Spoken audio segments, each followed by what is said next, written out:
오늘의 말씀은 성경 말씀 다니엘서 5장 1절로 4절과 25절로 31절을 중심으로 해서 성경사에 잘못 사용한 여거와 그 신뢰에 대해 살펴보는 가운데 피차에 은혜 받기를 원합니다. 인간의 질병에는 육신적인 병과 정신적인 병으로 크게 나누어 말할 수가 있습니다. 의술이 따라 갈수록 수 없을 정도로 각종 질병이 앞서 나타나서 그 간격을 좁히지 못한 채 인간을 괴롭히고 있습니다. 그러한 각종 질병 중에서 외상이 나타나지 않으면서 사람을 치명적으로 몰고 가는 우울증과 스트레스라는 정신질병이 현대병의 대명사로 불릴 정도로 창궐해 가고 있습니다. 그 중에서 우울증은 마음과 몸이 침울하여지는 정신병의 일종으로서 매사에 무능감을 느끼고 범민하게 되고 염세적으로 변화되어 마침내 자살을 기도하기도 합니다. 아파트에서 젊은 부인들이 투신한 경우가 바로 우울증 환자임을 입증한 것이라 하겠습니다. 그와 유사한 정신질환으로 현대 남성들이 직장 생활에서 자주 받게 되는 스트레스가 있습니다. 압박과 긴장의 원인이 되어 발생한 정신적 반응입니다. 현대 정신의학에서는 죽음에 이르는 질병으로 간주하고도 있습니다. 어느 마을의 아내뿐만 아니라 이웃들과도 친구들과도 아무도 다툰 적이 없는 무골 호인이 있었습니다. 사람들은 그를 무척 신통하게 생각했습니다. 그는 일터에서 귀가할 때면 늘 얼굴에 행복한 미소가 감돌곤 했습니다. 그런 남편을 아내조차 신기하게 생각할 정도였습니다. 그러던 어느 날 동네 사람들이 그를 방문했습니다. 그리고는 한결같이 웃을 수 있는 비결이 어디에 있느냐고 넌저시 물어보았습니다. 그러자 그 남자는 이렇게 말해 주었습니다. 그게 그렇게 궁금하셨나요? 실은 공장에서 하는 일로 그렇게 되었답니다. 그는 유리공장에 일하는 노동자였습니다. 그가 공장에서 맡은 직책은 불량 유리 제품이 나올 때마다 그것을 수거해다가 부수는 것이 거의 직무였습니다. 그는 하루 종일 유리잔이며 컵이며 접시 등을 부수는 일을 도맡았으므로 스트레스가 쌓일 겨를이 없었다는 것입니다. 인생을 살아가느라면 여기저기서 스트레스를 받는 것이 너무나 당연합니다. 저마다 적절한 레저와 요가로 스트레스 해소책을 두면 보다 행복하게 살아갈 수 있지 않겠습니까? 오늘 이 시간은 성경에 나타난 여가의 잘못 선역함으로써 여러가지 얽힌 말씀으로 발차의 본문으로 삼고 상고하는 건데 피차의 은혜 받고 은혜 받은 은혜를 실천하기 위해 결단한 귀중한 시간이 되시기를 예수님의 이름을 간절히 기원을 드립니다. 첫째는 생존수단으로 사냥을 했다는 것입니다. 지금은 레저로 사용되어 있습니다. 그때는 그래 했습니다. 본문의 말씀 창세기 25장 27절과 27장 2절 5절을 찾아보면 기록하기를 그 아들이 장성함에서는 익숙한 사냥꾼인 고로 들 사람이 되었고 이삭은 조용한 사람인 고로 장막에 거하니 이삭이 가로되 내가 이제 늙어 어느 날 죽을지 알지 못하노니 그런즉 네가 곧 전통과 활을 가지고 들여나가서 나를 위하여 사냥하여 나의 즐기는 별미를 만들어 내게 가져다 먹이게 하여 나로 하여 죽기 전에 내 마음껏 네게 축복하게 하라. 이삭이 그 아들 에서에게 말할 때에 리브가가 들었더니 에서가 사냥하여 오려고 들러 나가매라고 기록한 말씀이 있습니다. 이삭의 저 리브가는 복조에서 싸우던 에서와 야곱이 출생한 쌍둥이 형제로 성장하면서 성품도 달랐고 택하여 종사하는 직업도 각기 달랐습니다. 아우 야곱은 장마에 거하며 양떼를 쳤고 형 에서는 들과 산으로 쏘다니며 짐승을 잡는 사냥꾼이 되었습니다. 그의 어머니 리브가는 차분한 성격의 야곱을 사랑하였고 아버지는 이삭은 야성적이고 호방한 성벽의 예수가 잡아온 사냥감의 별미를 무척 좋아했습니다. 아버지 이삭은 야곱이 치는 양을 대접하는 것보다 예수의 상과 들에 사냥한 짐승 고기를 더 좋아했다는 뜻입니다. 당시에 가장 발달된 무기는 활이었습니다. 자동 소총이 발명되기 전까지는 가장 먼 거리에서 인명을 살사하는 무기였습니다. 중국의 사계에 의하면 우리나라를 가리켜 활을 잘 쏘는 동쪽 오랑캐라고 했습니다. 고구려의 시조 고주몽의 이름도 활을 잘 쏘는 사람이란 뜻이고, 조선을 건국한 태조 이성계도 활을 잘 쏘아 공중에 나는 새도 백발 백중 떨어뜨리는 명공으로 그 이름을 떨쳤습니다. 그런 선조들이 좌지를 물려받았음인지 오늘날이 우리나라의 양궁남녀 대표들은 세계대회에 나갈 때마다 올림픽에 나갈 때나 금메달을 아무도 놓친 적이 없습니다. 활이 총에 밀려나자 양궁을 사용하여 표적을 맞추어 점수로 성패를 가르는 스포츠로 장착을 하고 올림픽 종목으로 채택하였습니다. 그래서 인명살상 무기를 영육간의 건강한 정진한 스포츠 경기로 바꾼 결과입니다. 현대의 사냥무기는 엽총으로 바뀌었습니다. 사냥감을 쫓는 행위는 마찬가지. 좀 당시에는 활로서 산 짐승들과 덜 짐승들을 포획했습니다. 예수는 들과 산을 달리며 짐승을 잡는 사냥꾼인 고로 성품이 포악하고 참을성이 없고 과격한 번이었습니다. 산과 들에서 짐승들을 쫓으며 하나님의 의지와 경배드리기보다는 자기의 힘에 의존하고 늘 지니고 다니는 활을 더 믿고 의지했습니다. 그 행위는 우상숭배요 하나님 이외의 다른 신을 섬기지 말라 하신 첫 계명을 어긴 것이었습니다. 하나님께서는 출애굽기 20장 30절에 말씀하시기를 너는 나 이외에 다른 신들을 내게 잊지 말지니라 하는 말씀을 10계명 중 제1계명으로 주셨습니다. 오늘날 사랑하는 성도들 취미 생활에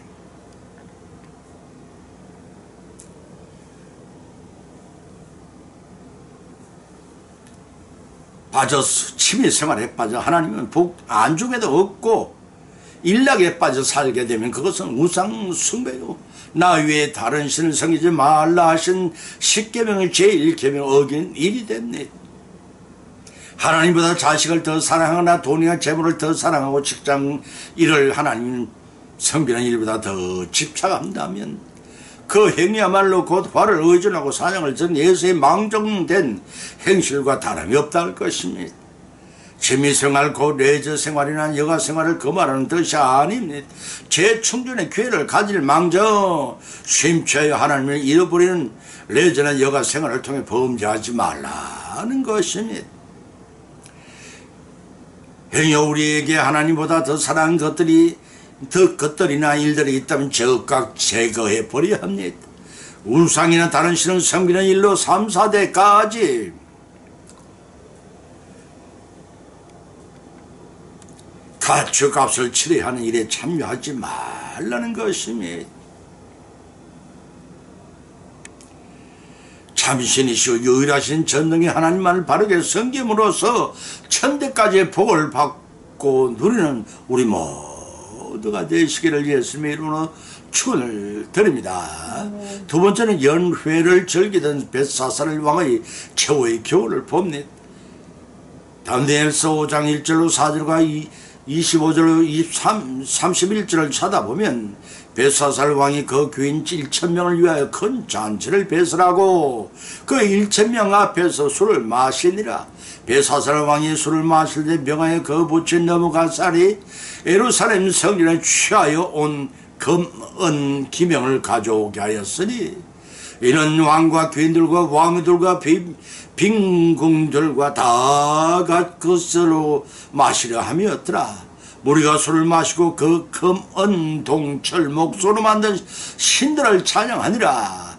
그때 사람이 손가락에 나타나 왕궁 촛대 맞은편 분벽에 글자를 쓰는데 기록한 글자는 이것이니 곧 메네메네 데겔 우르바신이라는 그 뜻은 해석하면 메대는 하나님이 왕의 나라의 시대를 세운 것을 끝나게 하셨다 하며 대결한 왕이 저울에 달해서 부족함이 되었다 하며 베레스는 왕의 나라가 나뉘어 메대와 바사 사람에게 준바되었다 합니다.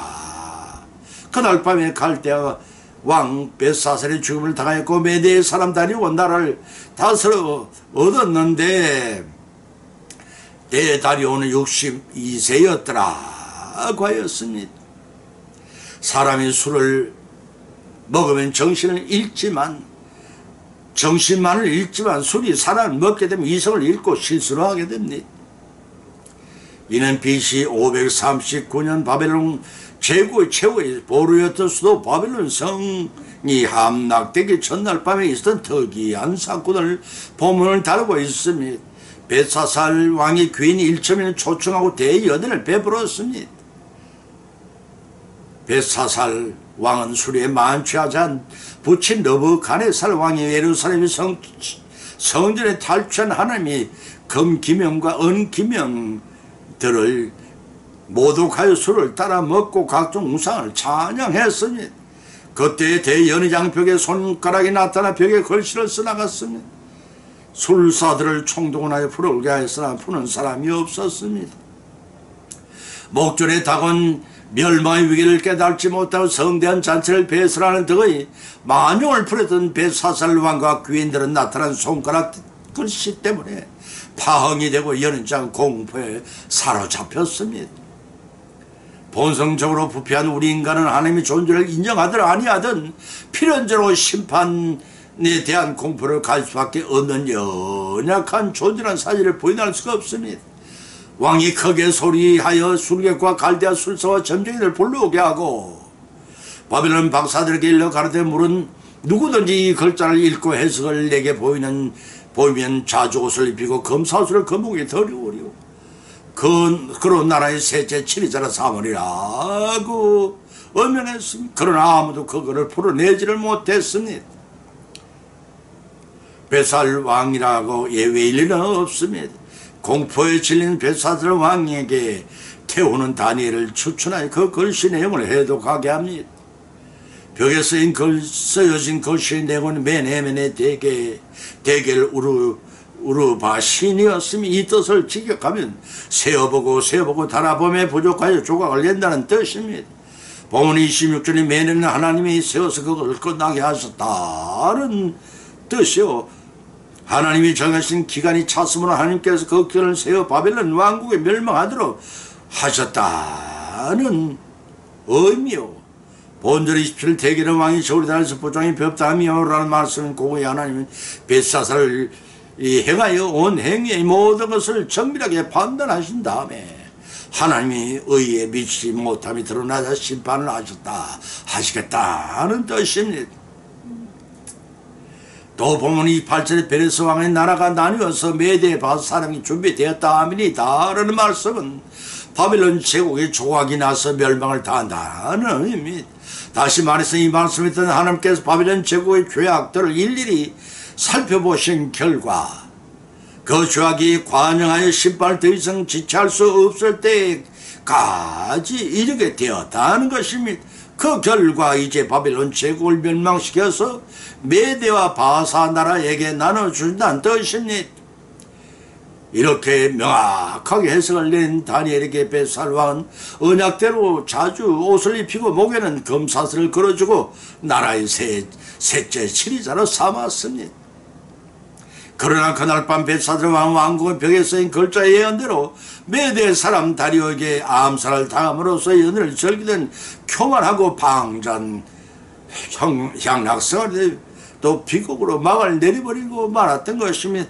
하나님 뜻을 조사를 내지나 여가를 순조로 선용하지 못하고 칼을 의지하는 자 칼에 망하고 연애를 즐기는 자면 연애에 망한다는 사실을 여러분이 명심하시기 바랍니다. 세워지는 다윗의 탄주의 안정을 천 사울의 겨울을 봅니다. 사무엘상 16장 14절로 16절과 18절과 23절을 찾아보면 여호와의 신이 사울에게 떠나고 여호와의 부르신 악신이 그를 번뇌케 한지라. 사울의 신하들이 그에게 이르되 보소서 하나님이 부르신 악신이 왕을 번뇌케 하였은저 원건대 우리 주는 주 앞에 모시는 신하에게 명하여 수금을 잘 탈출하는 사람을 구하게 하옵소서. 하나님이 부르신 악신이 왕에게 이를 때 그가 손으로 타면 왕이 나으시리이다. 소년 중에서 한 사람이 대바에 가로되 내가 베들레헴 사람 이새의 아들을 본즉 탈출을 알고 용기와 호기와 무용과 구변에 있는 준수한 자라. 여호와 하나님께서 그와 함께 하시더이다 라고 하였습니다. 하나님 부르신 악신 사울에게 이럴 때 다윗이 죽음을 채 손으로 탄적 사울이 상쾌하여 났고 악신은 그에게 떠나는지라고 하였습니다. 본절 말씀에서 우리는 사울과 다윗이라는 두 인물을 통해 하나님이 영이 함께하지 않는 자와 함께하는 자의 두루선 대비를 발견할 수가 있습니다. 사울이 이스라엘 초대왕이 되고 여러 업적을 세울 수 있었던 것은 사무엘상 14장 48절을 참조하시기 바랍니다.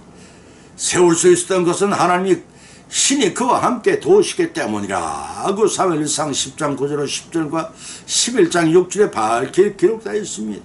그러나 그의 범죄로 말미암아 하나님이 신이 그를 떠나자 불안과 두려움에 사로잡힌 심한 정신 고통을 그는 겪어했습니다. 이와 같은 사실은 하나님의 영이 그 마음에 없는 자의 심리 상태를 잘 보여준다고 하겠습니다. 겉으로는 강성한 척할지라도 그 마음이 세상 염려와 불안 등으로 심한 고통을 당하고 있는 것입니다. 그러나 당시에 다윗은 아직 청소년의 티를 채 벗어나지 못하였음에도 불구하고 사울에게 호기와 무용과 구변이 있는 자로 추천되었습니다. 그뿐 아니라 그는 누가 봐도 하나님이 함께 하시는 자로 인정을 받을 수가 있었습니다. 이것은 하나님의 신이 그와 함께 하신 결과입니다. 물론 이러한 성령의 활동이 외적인 형태로만 드러난 것이 아닙니다. 성령은 내조하시는 자의 심령을 변화시켜 그에게 은근한 광채가 바라도록 하시고 동시에 성령의 열매를 맺어 나가게 하십니다. 갈라디아서 5장 22절 23절의 말씀입니다. 인간적인 관점에서 볼 때 전혀 왕이 될 외적 특징을 갖추지 못했던 다윗이 이스라엘 새 왕으로 선택된 것은 다윗의 이 순수한 여호와의 신앙인 중심을 보시는 하나님 마음에 합했기 때문이었습니다. 이렇듯 하나님께서는 당신의 마음에 합한 자들을 들어 당신의 역사를 주관적으로 이어나가게 하신다는 사실을 명심하시기 바랍니다. 본문의 말씀 14절에서 기록하기를 여호와의 신이 사울을 떠나고 여호와의 부르신 악신이 그를 범례케 한지라고 했습니다. 여기서 여호와의 신이란 구약시대에 활동했던 성령 하나님을 가리킵니다. 사사기서 3장 10절 참조하시기 바랍니다. 사무엘서 상 15장 2절로 3절을 찾아보면 기록하기를 사무엘이 하나님 명령을 사울에게 전하기를 이 아말렉의 출애굽한 이스라엘이 가나안을 향해 광야 길을 갈 때 대적한 일을 추억하시고 지금 가서 아말렉을 쳐서 그들의 모든 소유를 남기지 말고 진멸하되 남녀와 소와 젖먹이와 우양과 약도와 나귀를 죽이라고 명하셨습니다. 그러나 여호와의 명을 쫓지 않았습니다. 하나님의 기름 부어 왕으로 세운 자가 하나님 명령을 어기자 적시 하나님께서는 그동안 사울을 사로잡아 건너오는 역사하던 성령께서 더 이상 그와 함께 하시지 아니시고 떠나버리신 것입니다. 사무엘상 11장 6절의 말씀이 그 대신에 빈자리에 여호와의 부르신 악신이 침투하여 괴롭혔습니다. 이런 사울의 불순종이 된 하나님이 징벌이기도 했습니다. 사울왕이 하나님으로부터 버림을 받다는 사실을 알고 있는 신하들은 유일한 치료 방법으로 수금을 잘 타는 청소년 다윗을 청구했으면 그러나 악신의 발차에 고통을 당할 때 수금을 타면 일시 진정되기는 하였습니다. 그렇지만 근본적인 치료는 회개함으로써 죄 사함을 받지 않고는 결단코 완치될 수가 없는 것입니다. 특히 본문의 새 왕으로 기름 부음 받은 다윗은 사울왕의 권위 부관이 된 사실을 다윗이 차기 왕으로 세우신 하나님이 오묘하시고도 세심한 주관적 섭리를 드러내는 것이 아닐 수가 없습니다. 이렇듯 서민 이스라엘이 중심한 하나님의 구속사는 그분의 철저한 예정과 섭리하여서 끊임없이 실행되고 있는 것입니다. 오늘날도 그러하다 하겠습니다. 그 과정 중에서 불순종의 하나님 징계를 받은 사울 왕은 하나님이 부리시는 악진의 고통을 당한 그때마다 다윗은 수금을 타서 잠시나마 악시를 퇴출시키도록 하나님께 함께 하셨습니다. 목동으로서 양떼를 따라 이동하는 텀때에 무료하여 수금을 타면서 하나님의 찬양한 다윗은 마침내 사울 왕을 치료하는 건의부관이 되어 자기의 왕으로 이스라엘 백성들에게 드러나게 하셨던 것입니다. 결론을 맺습니다. 오늘 본 말씀을 통해서 사냥을 즐기거나 연락에 빠졌거나 수금을 타거나 각종 취미생활, 여가생활도 하나님의 중심으로 하지 않을 때 어떤 결과 오는 것을 깨닫게 하였습니다. 이러한 법문의 말씀은 상고하는 데 각자 믿음대로 의뢰를 받았고 세 가지 또한 교훈을 받은 줄 압니다. 그 첫 번째는 사냥 내저 여가의 신뢰를 보면 사냥을 즐긴 에서가 하나님 버림받은 이유가 무엇이냐를 깨달을 수가 있고, 그 두 번째는 여가의 신뢰를 보면 자신을 위해 연애를 즐긴 벳사살 왕의 최후가 그러했습니다. 그 세 번째는 레저와 여가의 신뢰를 보면 수금을 잘 타면서 즐겨 탄 다윗과 음악을 들으며 안정을 취한 사울의 교훈을 보면서 하나님의 섭리하심이 놀라지 않을 수가 없습니다. 이러한 교훈을 받은 것으로 걷지 마시고 실생활 가운데 레저와 여가와 연애를 마저도 하나님을 위해 선용하여 풍성한 복을 받으신 저와 여러분이 남은 여성이 되시기를 예수님의 이름으로 간절히 축원을 드립니다. 찬송가 302장을 올리겠습니다.